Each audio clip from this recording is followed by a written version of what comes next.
ओ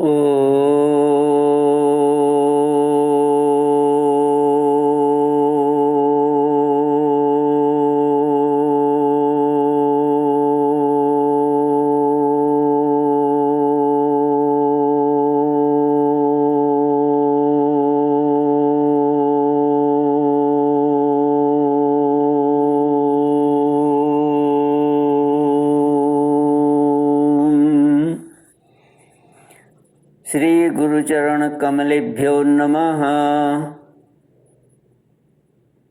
श्री गणेशाय नमः। श्री सरस्वत्यै नमः। श्रीमद्भागवत भगवान की जय। श्री कृष्ण गोविंद हरि मुरारी, हे नाथ नारायण वासुदेव।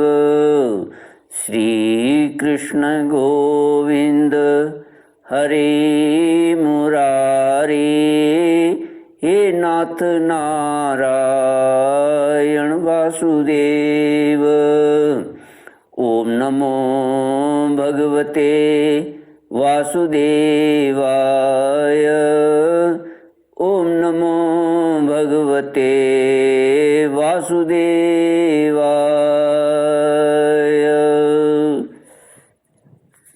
कृष्णाय वासुदेवाय हरये परमात्मने प्रणतक्लेशनाशाय गोविन्दाय नमो नमः। सच्चिदानन्दरूपाय विश्वोत्पत्त्यादिहेतवे तापत्रयविनाशाय श्रीकृष्णाय वयं नमः। सच्चित आनंद स्वरूप परमात्मा जो सृष्टि के उत्पत्ति, पालन और संहार करता है तथा जीवों के आध्यात्मिक, आदि दैविक, आदि भौतिक तापों को नष्ट करने वाले हैं, अर्थात जीवों के मानसिक, शारीरिक और भौतिक दुखों को दूर करने वाले हैं, उन श्री कृष्ण भगवान को हम नमस्कार करते हैं। श्री कृष्ण गोविंद हरे मुरारी, हे नाथ नारायण वासुदेव। श्रीमद् भागवत एकादश स्कंद अष्टाविंशोऽध्याय श्लोक 31 से। श्री भगवानुवाच तिष्ठन्तमासीनमुत व्रजन्तं शयानमुक्षन्तमदन्तमन्नं स्वभावमन्यत् किमपीहमानम् आत्मानमात्मस्थमतिर्न वेद। 11वां स्कंद 28वां अध्याय 31 श्लोक से ब्रह्म में स्थित पुरुष की स्थिति।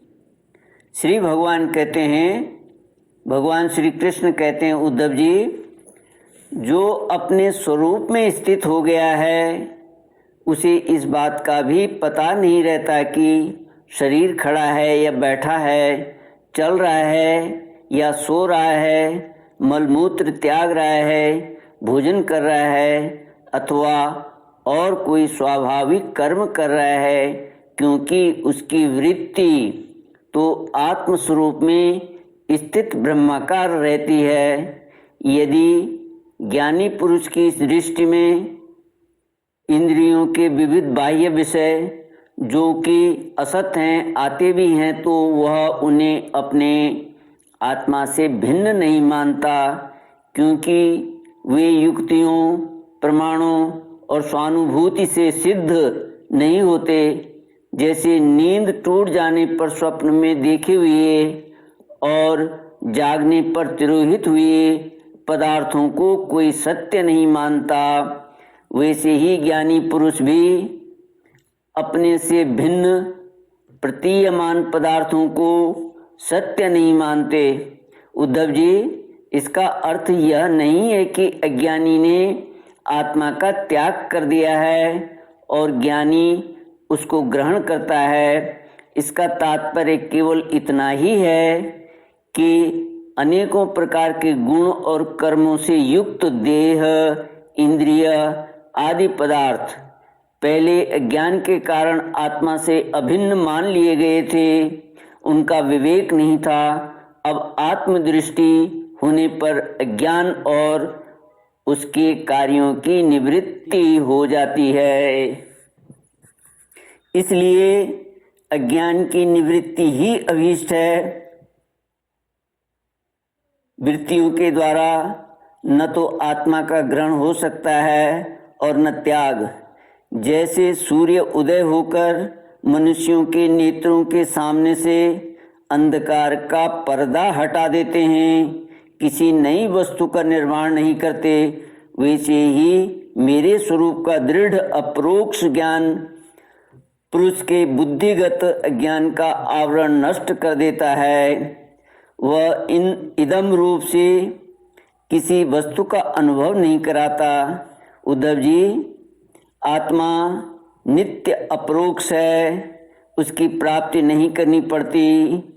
वह स्वयं प्रकाश है, उसमें अज्ञान आदि किसी प्रकार के विकार नहीं हैं। वह जन्म रहित है, अर्थात कभी किसी प्रकार भी वृत्ति में आरूढ़ नहीं होता, इसलिए अप्रमेय है। ज्ञान आदि के द्वारा उसका संस्कार भी नहीं किया जा सकता। आत्मा में देश, काल और वस्तुकृत परिच्छेद न होने के कारण अस्तित्व, वृद्धि, परिवर्तन, ह्रास और विनाश उसका स्पर्श भी नहीं कर सकते। सबकी और सब प्रकार की अनुभूतियाँ आत्मस्वरूप ही हैं। जब मन और वाणी आत्मा को अपना अविषय समझकर निवृत्त हो जाते हैं, तब वही सजातीय, विजातीय और स्वगत भेद से शून्य एक अद्वितीय रह जाता है। व्यवहारिक दृष्टि से उसके स्वरूप का वाणी और प्राण आदि के प्रवर्तक के रूप में निरूपण किया जाता है। भगवान कहते हैं, उद्धव जी, अद्वितीय आत्म तत्व में अर्थहीन नामों के द्वारा विविधता मान लेना ही मन का भ्रम है, अज्ञान है। सचमुच यह बहुत बड़ा मोह है, क्योंकि अपने आत्मा के अतिरिक्त उस भ्रम का भी और कोई अधिष्ठान नहीं है। अधिष्ठान सत्ता में अध्यस्त की सत्ता है ही नहीं, इसलिए सब कुछ आत्मा ही है। बहुत से पंडिताभिमानी लोग ऐसा कहते हैं कि यह पांच भौतिक द्वैत विभिन्न नामों और रूपों के रूप में इंद्रियों के द्वारा ग्रहण किया जाता है, इसलिए सत्य है, परंतु यह तो अर्थहीन वाणी का आडंबर मात्र है, क्योंकि तत्वतः तो इंद्रियों की पृथक सत्ता ही सिद्ध नहीं होती, फिर वे किसी को प्रमाणित कैसे करेंगी। श्री कृष्ण गोविंद हरे मुरारे, हे नाथ नारायण वासुदेव। उद्धव जी, यदि योग साधना पूर्ण होने के पहले ही किसी साधक का शरीर रोग आदि उपद्रवों से पीड़ित हो, तो उसे इन उपायों का आश्रय लेना चाहिए। गर्मी, ठंडक आदि को चंद्रमा, सूर्य आदि की धारणा के द्वारा, वात आदि रोगों को वायु धारणा युक्त आसनों के द्वारा और ग्रह सर्पाधिकृत विघ्नों को तपस्या, मंत्र एवं औषधि के द्वारा नष्ट कर डालना चाहिए। काम, क्रोध आदि विघ्नों को मेरे चिंतन और नाम संकीर्तन आदि के द्वारा नष्ट करना चाहिए तथा पतन की ओर ले जाने वाले दंभ, मद आदि विघ्नों को धीरे धीरे महापुरुषों की सेवा के द्वारा दूर कर देना चाहिए। कोई मनुष्य योगी विविध उपायों के द्वारा इस शरीर को सुदृढ़ और युवावस्था में स्थिर करके फिर अणिमा आदि सिद्धियों के लिए योग साधना करते हैं, परंतु बुद्धिमान पुरुष ऐसे विचार का समर्थन नहीं करते, क्योंकि यह तो एक व्यर्थ प्रयास है। वृक्ष में लगे हुए फल के समान इस शरीर का नाश तो अवश्यंभावी है। यदि कदाचित बहुत दिनों तक निरंतर और आदर पूर्वक योग साधना करते रहने पर शरीर सुदृढ़ भी हो जाए, तब भी बुद्धिमान पुरुष को अपनी साधना छोड़कर उतने में ही संतोष नहीं कर लेना चाहिए।